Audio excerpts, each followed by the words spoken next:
শনিবার শিয়ালদহ সাউথ গেটের সামনে আয়োজিত হলো রক্তদান শিবির।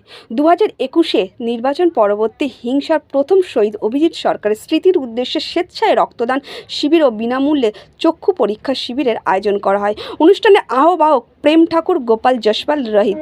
এই দিন এই শিবিরে বহু মানুষ এখানে রক্তদান করেন।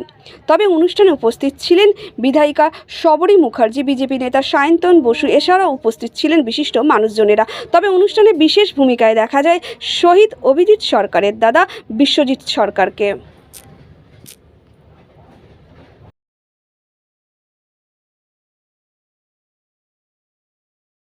আপনারা আপনাদের অমূল্য রক্ত না ভেবে এখানে এসে দান করে দিয়ে যান।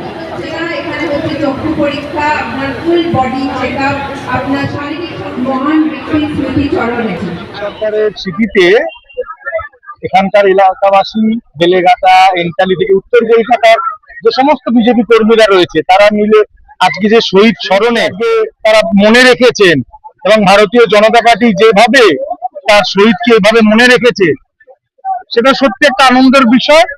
আমার ভাই নেই, জন্য তার জীবন চলে যাওয়া সেটা যে পার্টি এখন অব্দি মনে রেখেছে এবং তার সাধারণ ছোট ছোট কর্মী, বড় এমএলএ থেকে ছোট কর্মীরাও যে আজ অব্দি মনে রেখেছে এবং তার নামে বিভিন্ন রক্তদান, স্বাস্থ্য পরীক্ষা। এবং শহীদের পরিবার হিসেবে আমি যথেষ্ট কি বলবো, ভারাক্রান্ত বলুন, আনন্দিত বলুন, যেটা বলুন, আমরা আনন্দিত। বা হচ্ছে পার্টি বা তার কর্মীরা ওপর থেকে নিচে অব্দি প্রত্যেকে এইভাবে অভিজিৎ সরকারকে মনে রেখেছে, সত্যি একটা প্রশংসনীয়। আমরা আমাদের যে ভাই, আমাদের যে বলিষ্ঠ যুব কার্যকর্তা, আদরের ছেলেটাকে আমরা হারিয়েছিলাম, সে কথা একটা দিনের জন্যেও আমরা ভুলিনি।